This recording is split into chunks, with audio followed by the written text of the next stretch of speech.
Olá, meu amigo e minha amiga, muito obrigado por vocês estarem aqui no nosso Portal do José, hoje com assuntos muito importantes e situações inacreditáveis, eu posso garantir. E eu digo isso com muita convicção, porque você que acompanha sempre os nossos encontros, sabe que eu não faço sensacionalismo aqui no nosso espaço.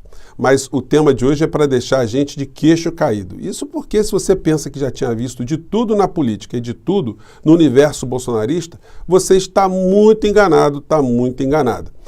Ontem à noite, um deputado federal do Ceará chamado André Fernandes, que graças a Deus não é meu parente, conseguiu junto com outros deputados bolsonaristas e outros alinhados ali ao Centrão, o número de assinaturas suficiente para a implementação de uma comissão parlamentar mista de inquérito, conforme eu já tinha anunciado aqui com vocês, tinha antecipado, para apurar, entre aspas, aquilo que teria acontecido no dia 8 de janeiro aqui no nosso país.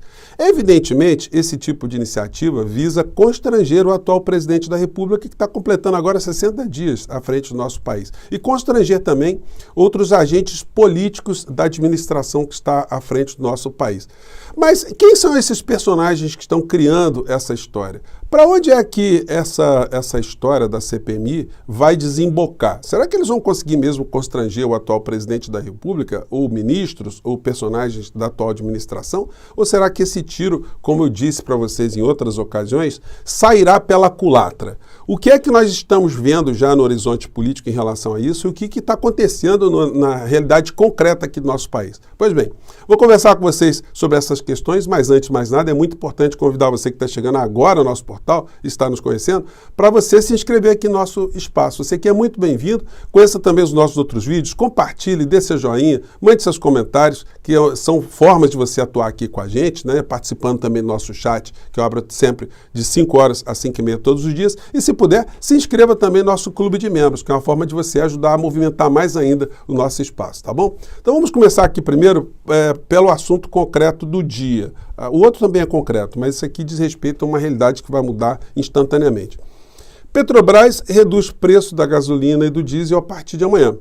Então, amanhã nós teremos uma situação ambígua aqui no Brasil. Os caminhoneiros vão sorrir bastante. Por quê?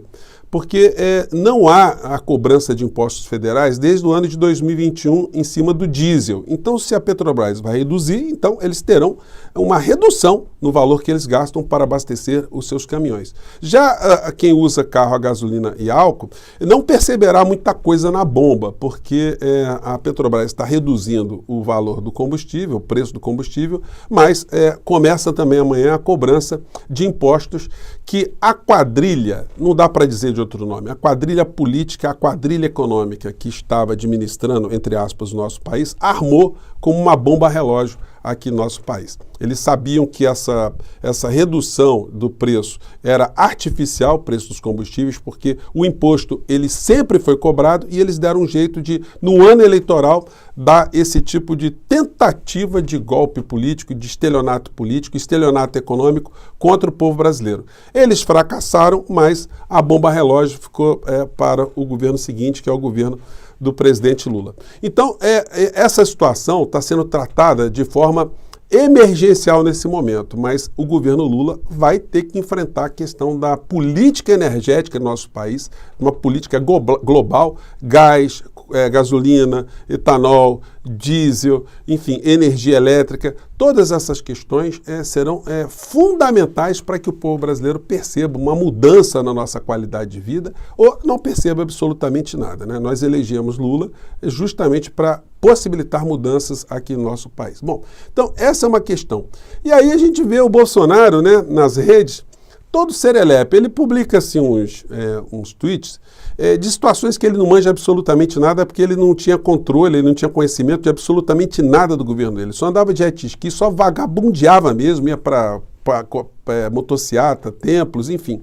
Não curtia assunto nenhum, não entendia absolutamente nada de nada, mas aí o povo dele vai publicando coisas na internet, como essa aqui. Governo Bolsonaro, BNDES se torna líder em ranking global de estruturação de projetos. Eu tenho certeza absoluta que ele não tem a menor noção o que é isso. Mas ele também está dando os pitacos, né? E isso vai fomentando todas as redes insanas bolsonaristas. Inaceitável o aumento dos combustíveis, diz Bolsonaro. O ex-presidente criticou a decisão do atual chefe do executivo de reonerar a gasolina e o etanol. E aí a gente vai vendo aqui que os seus puxa-sacos, os seus filhotes, vão também reproduzindo. A gente tem publicação aqui da Carla Zambelli falando que combustível vai aumentar, enfim, do Carlos Bolsonaro, do Mário Frias, todo mundo aqui, né, colocando estelionato eleitoral, Rogério Marinho, enfim. Essa gente, eles vivem da mentira, eles vivem do engodo. Pois bem, mas isso tudo, portanto, terá que ser resolvido pelo atual governo para calar a boca dessa gente, porque eles já não têm muitos argumentos. E agora, então, se tivermos um governo que consiga fazer mudanças estruturais, eles vão perder completamente o assunto. Bom, e aí a gente entra no assunto aqui que tem as situações absolutamente reveladoras. Bom, se foi reveladora para mim, né, o que acompanho sempre, imagino que para muitas pessoas também será. Oposição protocola pedido de abertura de CPI dos atos golpistas de 8 de janeiro. Do total, 189 deputados e 33 senadores assinaram o requerimento. Eu já disse para vocês, né, que se eles estão mirando no presidente Lula, eles vão ter que tirar o cavalinho da chuva, porque como eu disse para vocês aqui na nossa Constituição Federal, no seu artigo 50, o presidente da República ele não pode ser convocado para ir para a CPI, porque senão, diante de tantos crimes que o Bolsonaro cometeu, ele teria sido compelido, né, a comparecer para prestar esclarecimentos na CPI da pandemia aqui no nosso país. O artigo 50 da Constituição diz: a Câmara dos Deputados do Senado Federal ou qualquer de suas comissões poderão convocar ministro de Estado ou quaisquer titulares de órgãos diretamente subordinados à presidência da República, mas não o presidente da República, né? Para prestarem pessoalmente informações sobre assuntos previamente determinados, importando em crime de responsabilidade ausência sem justificação adequada. Bom, então o presidente da República atual, o Lula, não pode ser convocado para uma CPI. Mas o Bolsonaro, que não tem mais cargo nenhum, ele agora é um mortal, como qualquer outra pessoa, ele pode ser compelido sim, inclusive, com o auxílio de forças policiais para prestar depoimento na CPI. É uma comissão parlamentar de inquérito que tem um poder típico de um delegado de polícia. O delegado de polícia te convoca para a delegacia, você não pode dizer assim, não vou não estou afim. Não, se você não for, ele vai mandar te buscar. De uma forma bem simplória, é assim que as coisas acontecem. Esse aqui é o deputado André Fernandes, que comandou essa história toda. Eu nunca tinha ouvido falar nesse deputado, ele é do Ceará, provavelmente só quem é do Ceará ou algumas pessoas da internet que conhecem a criatura. Esse deputado aqui, quando eu fui levantar aqui quem é a figura, bom, em primeiro lugar, bolsonarista e negacionista e que ganhou espaço através de publicações na internet de uma maneira geral. Essa gente que vive nesse mundo paralelo, eles eclodiram e chegaram até o poder. Só que eles continuam achando que o parlamento é um grande portal, né, uma grande internet, e eles ficam falando para essas pessoas, fazendo presepadas, sem a menor responsabilidade com a nossa realidade. Esse deputado, que eu não sabia quem era, quando eu dei uma levantada, eu fiquei estarrecido com esse tipo de situação.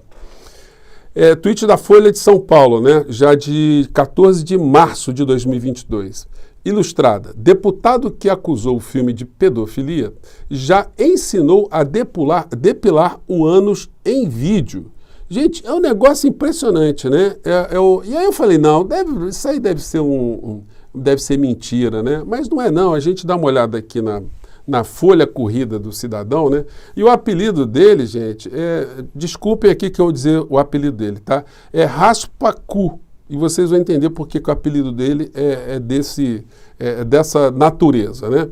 André Fernandes político, vocês entram aqui na Wikipédia, vocês vão ver aqui. Gente, é só uma vida regada a fake news, abuso de poder religioso, que os pais são pastores em igreja, enfim, cheio de processo por calúnia, injúria, difamação, acusação sem procedência, desinformação na época da pandemia, publicação de uma série de vídeos negacionistas, enfim.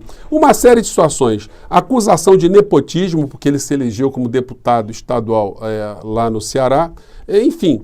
Várias situações, infidelidade partidária, uma pessoa considerada machista, ou seja, o bolsonarista raiz, mas com esse tipo de apelido, né, eu confesso a vocês que eu nunca tinha visto.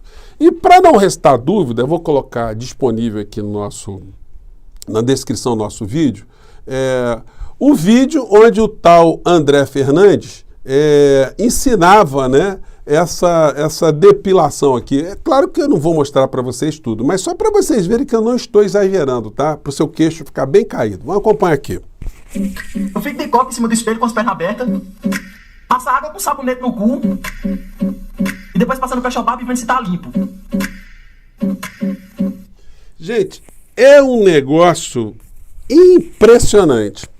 Esse cidadão aí, né, que agora está usando barba, né, para ficar com um pouco mais de... Não é esse aqui não, tá? Está com aspecto mais responsável, né, uma coisa com mais credibilidade. Ele ficou conhecido com esse apelido aí. Então, é essa figura que quer colocar o presidente Lula numa condição de ser molestado, né, de ser constrangido em função das coisas que aconteceram no Brasil no dia 8 de janeiro. Ontem, aliás hoje, né, o ministro Flávio Dino, ele cantou a pedra do que pode acontecer com Bolsonaro, e essa CPMI é o que estava faltando, né, para poder arrastar o Bolsonaro dessa fuga dele para dentro do nosso país para prestar esclarecimentos. Então essa turma está tirando por um lado, mas eu garanto a vocês que quem vai ser muito demandado para dar uma série de esclarecimentos é o ex-presidente da República. Bom, ontem, antes dessa entrevista de hoje, o Flávio Dino ele cantou algumas pedras aqui que eu quero compartilhar com vocês, né? Vamos lá primeiro aqui. Na internet sobre o assunto, né? Queria lhe perguntar o seguinte: isso é realmente suficiente para afirmar que Bolsonaro tem algum tipo de envolvimento com o que aconteceu? A responsabilidade política é definida a partir da emulação de ideias, de valores, cultura do ódio, ataques ao Supremo, ataques às instituições democráticas. Esta, a meu ver, é cabalmente configurada. Em relação à responsabilidade jurídica apurada pelo Poder Judiciário, hoje, formalmente, ele é investigado porque publicou um vídeo que chancelava os atos antidemocráticos, depois retirou, é verdade, e mais recentemente, 2 aliados políticos dele revelaram que participaram de uma reunião em um palácio presidencial. Bom, gente, então não tem como negar que tudo isso que aconteceu tem um responsável inspirador, que é a figura do ex-presidente da República. A gente está numa situação, gente, que é análoga ao que aconteceu na Segunda Guerra Mundial.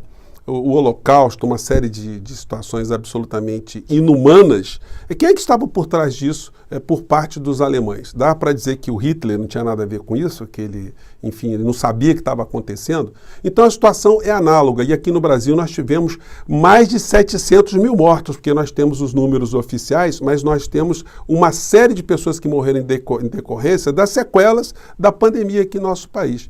Então, esse tipo de responsabilização, ela vai acontecer, e essa CPMI pode estar sendo o pontapé que estava faltando, né? Hoje, há poucos instantes, o ministro Flávio Dino disse: política internacional pode trazer Bolsonaro de volta ao Brasil. Jair Bolsonaro viajou para os Estados Unidos no fim do ano passado, neste mês, e disse que pode voltar ao Brasil em março. Aqui, em dado momento da matéria, tem a seguinte questão. O ministro da Justiça e Segurança Política, Flávio Dino, afirmou nessa terça-feira que o governo poderá usar, caso avaliar necessário, um mecanismo de cooperação internacional para fazer com que o ex-presidente Jair Bolsonaro retorne ao Brasil. Em conversa com a imprensa no Palácio do Planalto, o ministro foi questionado sobre uma reportagem da agência Bloomberg que diz que o governo Lula estipula um deadline para que Bolsonaro deixe os Estados Unidos e preste eventuais esclarecimentos à justiça brasileira. Esse limite seria em abril. Ele respondeu: na verdade, não é propriamente um deadline no governo.